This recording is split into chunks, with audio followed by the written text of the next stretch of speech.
نکاح عربی زبان میں ابن حجر رحمۃ اللہ علیہ ایک بہت بڑے عالم ہیں، وہ کہتے ہیں کہ نکاح لغت میں ملنا اور ایک دوسرے میں داخل ہونا کے معنی میں ہے۔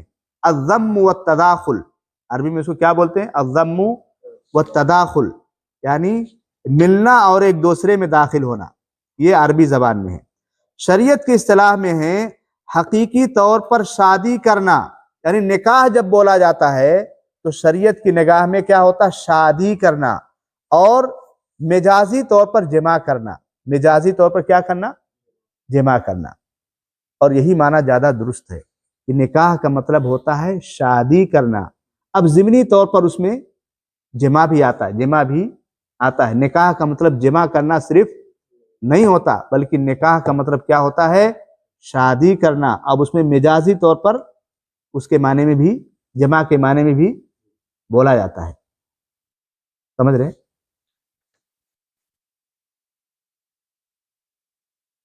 اور بعض جگہوں پر نکاح جو ہے بلوغت کے معنی میں بھی استعمال ہوتا ہے۔ کس کے معنی میں؟ بلوغت کے معنی میں استعمال ہوتا ہے، جیسا کہ یتیم کے بارے میں آیا ہے کہ یتیموں کو جو ہے اس وقت شادی کر دو جب ان کی عمر کیا ہو جائے؟ نکاح تک ہو جائے۔ سورہ نساء کی آیت ہے نا، فَإِذَا بَلَغُوا النِّكَاحَ، جب ان کی عمر نکاح تک پہنچ جائے، نکاح کرنے کے لائق ہو جائیں، بالغ ہو جائیں۔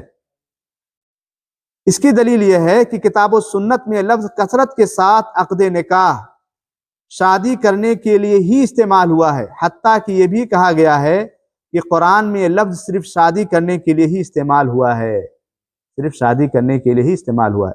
خلاصہ کلام یہ ہے کہ عربی زبان میں نکاح کا مطلب الضم والتداخل، جس کا مطلب ہوتا ہے کہ ایک دوسرے کی جو ہے ملنا، الضم کا ہوتا ہے ملنا، تداخل ایک دوسرے میں داخل ہونا، ایک دوسرے میں داخل ہونا۔ اچھا، اور شریعت کی اصطلاح میں حقیقی طور پر کیا ہے؟ شادی کرنا، اور مجازی طور پر جمع کے معنی میں بھی یہ لفظ استعمال ہوتا ہے۔ اب یہاں پر ایک سوال ہوتا ہے، قبل اس کے کہ میں نکاح کی فضیلت آپ کے سامنے واضح کروں، زمانے جاہلیت میں نکاح کا کیا طریقہ تھا؟ تھوڑا جانیں کہ ہمارا اسلام کتنا عظیم اسلام ہے، کہ حیوانیت اور درندگی سے کس طرح سے ہمیں جو ہے نجات دیا ہے۔ کیا کیا ہے؟ نجات دیا ہے۔ زمانے جاہلیت میں نکاح 4 طرح سے ہوتے تھے۔ کتنے طریقے سے؟ 4 طریقے سے۔ کوئی بڑی اہم چیز نہیں ہے، بس سن لیجئے تھوڑا، بس یہ کوئی یاد کرنے کی، نوٹ کرنے کی اور اہم چیز نہیں، بس سن لیجئے تھوڑا، بس تاکہ پتہ رہے کہ ہمارا اسلام کتنا عظیم ہے۔ کچھ لوگ آج کہتے ہیں کہ یہ اسلام تو یہ لا کر کے ہمیں پیچھے کر دیا۔ کیا کر دیا؟ ہمیں لا کے پیچھے کر دیا۔ یہ تو اسلام جو ہے انسانیت کا درس نہیں دیتا ہے، لیکن حقیقت میں اسلام ہی کس کا درس دیتا ہے؟ یا اسلام جو ہے یہ عورتوں کے خلاف ہے، عورتوں کو اس میں آزادی نہیں ہے۔ اسلام نے جو عورتوں کو حق اور انصاف دیا ہے، کسی اور دھرم اور مذہب نے نہیں دیا۔ آئیے، زمانے جاہلیت میں نکاح کے 4 طریقے ہوتے تھے۔ ایک طریقہ جو ابھی رائج ہے کہ جو ہے دونوں طرفین کی رضامندی ہوتی تھی، اور مہر کی دے کر کے کیا ہوتا تھا؟ شادی ہوتا تھا، نکاح ہوتا تھا۔ یعنی جیسے میاں بیوی کے دونوں طرف کے لوگ ذمہ دار راضی ہیں، میاں بیوی راضی ہیں، اور نکاح کے جو ہے مہر کے ذریعے سے کیا ہوتا تھا؟ نکاح۔ ایک تو ہو گیا۔ دوسرا حیوانیت کی بات یہ ہے کہ شوہر اپنی بیوی کو حیض سے پاک ہونے کے بعد دوسرے مرد کے پاس بھیج کر جمع کرانے کے لیے بھیجتا تھا، اور اس کا مقصد کیا ہوتا تھا؟ تاکہ شریف النفس بچہ پیدا ہو۔ اور اس کو ہندی میں پتہ نہیں نیگو یا نیگ کیا بولتے اس کو؟ نیوگ بولتے۔ کیا بولتے تھے؟ نیوگ بولتے تھے۔ کیا بولتے تھے؟ نیوگ۔ یعنی ان کا مقصد یہ تھا کہ جب اپنے بیوی کو حیض سے جب پاک ہو جاتی تھی بیوی، ظاہر بات ہے حیض سے پاک ہو گئی تو پتہ ہو گیا اس کے پیٹ میں بچہ نہیں ہے، پھر وہ اس اپنی عورت کو کسی مالدار، کسی مشہور، کسی اونچے خاندان جو سمجھتا تھا اس کے پاس بھیجتا تھا، اور اس کے پاس چھوڑ دیتا تھا جہاں تک کہ اس کے پیٹ میں کیا ہو جائے؟ بچہ ہو جائے، پھر وہ نکاح کرتا تھا۔ ایک طریقہ تو یہ تھا۔ تیسرا طریقہ کیا تھا کہ 10 آدمی یا 10 آدمیوں سے کم کی ایک جماعت ایک عورت کے پاس اکٹھا ہوتی، اور سب اس سے جمع کرتے۔ کیا کرتے؟ باری باری سب اس سے جمع کرتے۔ جب بچہ اس کو حمل ٹھہر جاتا، بچہ پیدا ہونے کے بعد وہ عورت سب کو بلاتی ہے، جتنے بھی لوگوں نے جمع کیا ہے عورت سب کو بلاتی ہے اور کہتی کہ دیکھو تم لوگوں نے ہمارے ساتھ کیا کیا ہے، تم سب بہتر جانتے ہو۔ اور اس کے بعد وہ عورت جس آدمی کو کہہ دیتی کہ اس کا بچہ ہے، اس کا بچہ مان لیا جاتا، اس کا بچہ مان لیا جاتا، اور اس کی مجال نہیں کہ وہ انکار کر سکے، اس کی مجال نہیں کہ وہ انکار کر سکے۔ تیسری بات ہے۔ اور چوتھی بات کیا ہے، یہ جو آج کل بازاری عورتیں ہیں ان کا طریقہ سسٹم تھا کہ اس قسم کی عورتیں جو ہے اپنے گھروں کے سامنے جھنڈی لگاتی تھی۔ کیا کرتی تھی؟ اس سے جو دوسرے لوگ ہیں سمجھ لیتے تھے کہ یہاں عورت ہے اور اس کو جو ہے یہ کام کی ضرورت ہے، سمجھ رہے ہیں؟ پھر لوگ اس کے پاس آتے تھے۔ پھر جتنے بھی لوگ آتے تھے، قیافہ شناس، جب پیٹ میں بچہ ہو جاتا تھا تو قیافہ شناس سمجھتے ہیں، اندازہ لگا کے سمجھنے والا، جھوٹ بات بولتا تھا وہ، قیافہ شناس کو بلایا جاتا تھا اور وہ اپنے حساب سے کہتا تھا کہ اس کا باپ یہ ہے، اور اس کو ماننا پڑتا تھا، اور اس کو تو یہ ہے جو ہمارے اسلام نے کتنا پاکیزہ اور صاف ستھرا جو ہے طریقہ بیان کیا، جو ہر مصیبت اور پریشانی سے جو ہے جس کے اندر چھٹکارا ہے۔ تو یہ زمانے جاہلیت کے نکاح ہو گئے۔ ہم نے ابھی نکاح کا معنی سمجھا شریعت کے نگاہ میں اور لغت کے حساب سے بھی، اور جو ہے زمانے جاہلیت میں نکاح کے طریقہ کیا تھے، اور ہمارے اسلام نے انسانیت کو کتنا اونچا اٹھایا، اللہ کے نبی صلی اللہ علیہ وسلم جو دین لے کر کے آئے وہ کتنا اونچا اٹھایا۔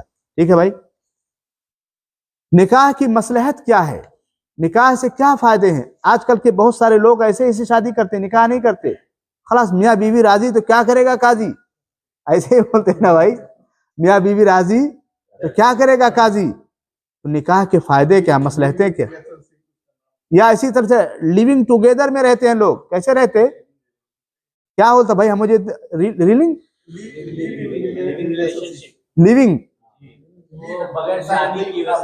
ٹھیک ہے، اوکے چلیں، اچھی بات ہے۔ تو نکاح کی مصلحتیں کیا ہے؟ اس سلسلے میں شیخ صالح الفوزان رحمۃ اللہ علیہ کہتے ہیں کہ سب سے ایک فائدہ یہ ہے کہ نسل انسانی کی بقا اور مسلمانوں کی کثرت تعداد ہے۔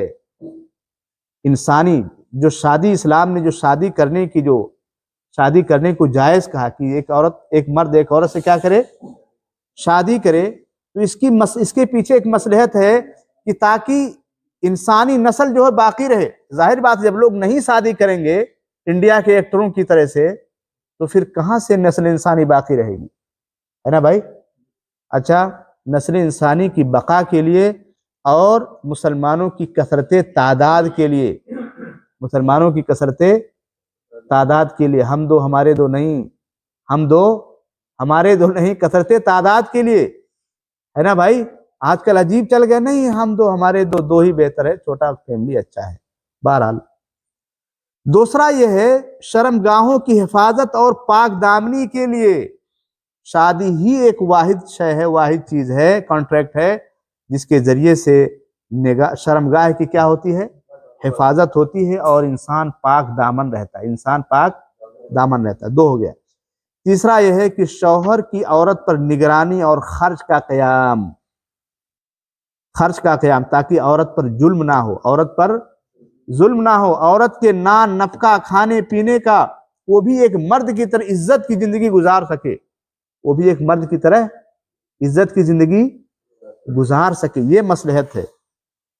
چوتھی چیز یہ ہے کہ زوجین کے مابین انس و محبت اور نفسانی راحت کے لیے میاں بیوی کے درمیان انسیت پیدا ہو جائے، محبت پیدا ہو جائے، اور نفسانی راحت ہو۔ نفسانی کیا ہو؟ راحت ہو۔ بھئی اگر جو انسان جوان ہے، اس کی شادی کی ضرورت اس کی ہے، دنیا کی کوئی بھی چیز اس کے سامنے دے دو، بے چینی رہتی اس کے اندر، کیا رہتی ہے؟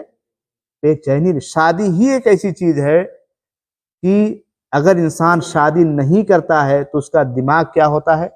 معاف رہتا ہے، بے چینی رہتی ہے۔ آپ لوگ میری بات کو مانے نہ مانے، لیکن ہر آدمی اپنے دل پہ ہاتھ رکھ کے سوچے کہ بغیر شادی شدہ انسان اگر اس کو شادی کی ضرورت ہے، اس کا آدھا دماغ چلا جاتا ہے، آدھا دماغ کیا ہوتا ہے؟ چلا جاتا ہے۔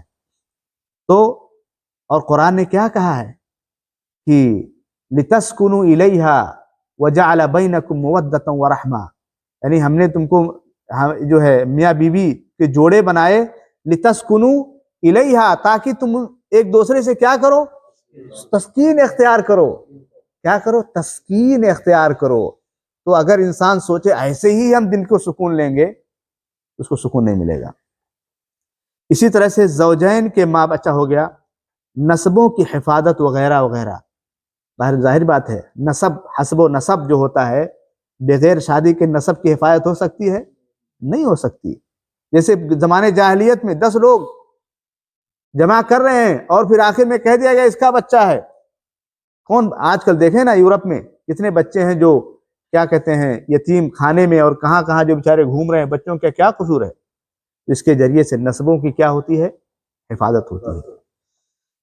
تو یہ شادی کے پیچھے لوجک اور مصلحت ہے۔ عتیق بھائی، شادی جو اسلام نے شادی کرنے کے لیے کہا، اس کے پیچھے لوجک اور مصلحت یہی ہے کہ اس کے ذریعے سے انسانی نسل کی بقا ہے اور شرمگاہوں کی حفاظت ہے۔ عورت جس طرح سے مرد عزت کی زندگی گزارتا ہے، اس طرح سے شوہر بھی کیا کرے، عورت بھی کیا کرے، عزت کی زندگی گزارے۔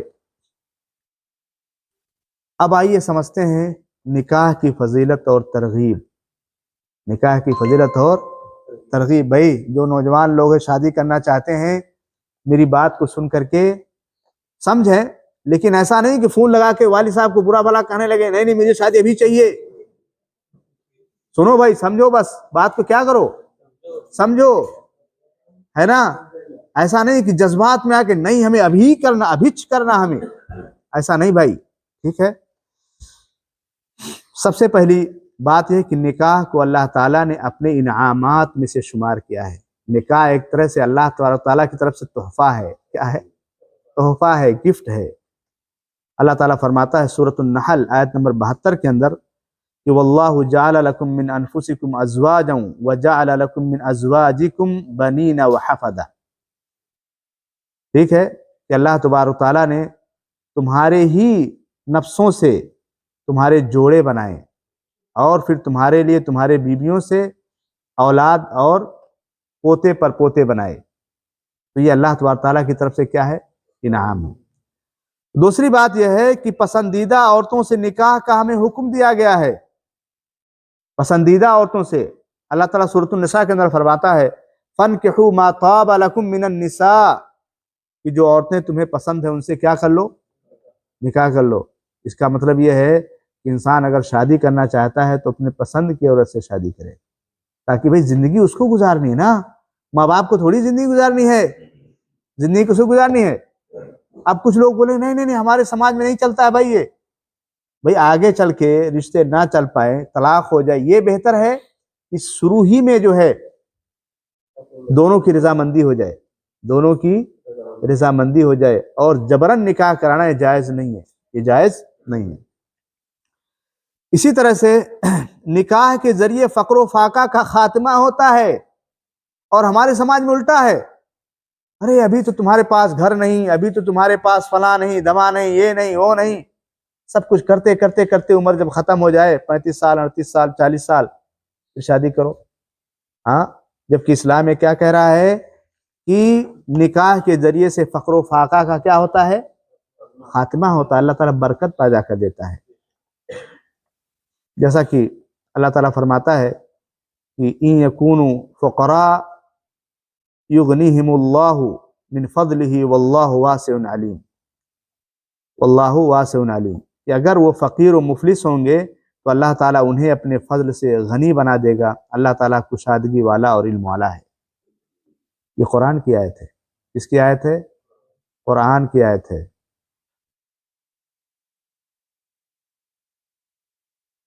اسی طرح سے نکاح باعث راحت و اطمینان ہے۔ نکاح کے ذریعے سے انسان کو راحت اور سکون ملتا ہے نا بھائی؟ نکاح کے ذریعے سے انسان کو راحت اور سکون ملتا ہے۔ جیسا کہ میں نے آیت پڑھا وَمِنْ آيَاتِهِ أَنْ خَلَقَ لَكُم مِّنْ أَنفُسِكُمْ أَزْوَاجًا لِتَسْكُنُوا إِلَيْهَا، کہ اللہ تعالیٰ کی نشانیوں میں سے یہ ہے کہ اللہ تعالیٰ نے تمہارے ہی جنس سے تمہارے جوڑے کو پیدا کیا تاکہ تم اس سے کیا اختیار کرو؟ سکون حاصل کرو، سکون ملتا ہے۔ نکاح گزشتہ انبیاء کی سنت ہے. گزشتہ انبیاء کی کیا ہے سنت اکبر بھائی؟ کہ نکاح گزشتہ انبیاء جتنے بھی انبیاء کرام آئے سب کی کیا ہے؟ یہ سنت ہے. جیسا کہ اللہ تعالیٰ فرماتا ہے سورۃ الرعد کے اندر وَلَقَدْ أَرْسَلْنَا رُسُلًا مِّن قَبْلِكَ وَجَعَلْنَا لَهُمْ أَزْوَاجًا وَذُرِّيَّةً کہ ہم آپ سے پہلے بہت سے رسول بھیج چکے ہیں اور ہم نے ان سب کی بیویوں کو بیوی بچوں والا بنایا تھا. بیوی بچوں والا بنایا تھا. تو انبیاء کرام کی یہ سنت ہے. اسی طرح سے نکاح محمد صلی اللہ علیہ وسلم کی سنت ہے. ایک تو سارے انبیاء کی سنت ہے، اس کے بعد ہمارے آخری نبی محمد رسول اللہ صلی اللہ علیہ وسلم کی سنت ہے. اللہ کے نبی صلی اللہ علیہ وسلم فرماتے ہیں کہ النکاح من سنتی فمن لم يعمل بسنتی فلیس منی. نکاح میری سنت ہے، پس جس نے میری سنت پر عمل نہ کیا اس کا مجھ سے کوئی تعلق نہیں. اس کا مجھ سے، یہ صحیح حدیث